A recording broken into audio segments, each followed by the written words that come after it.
Anyway, sir, kompleto na po ba yung listahan nyo ng mga private prosecutor at marami pa po ba ang gusto maging bahagi? Nag-volunteer, Oo, nagbo-volunteer?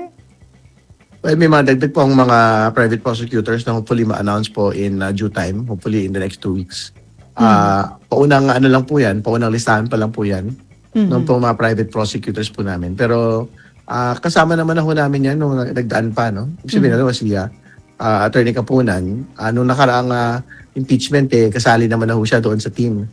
So, pagtutuloy lang po ito nung kanya pong naging trabaho na po nung daan.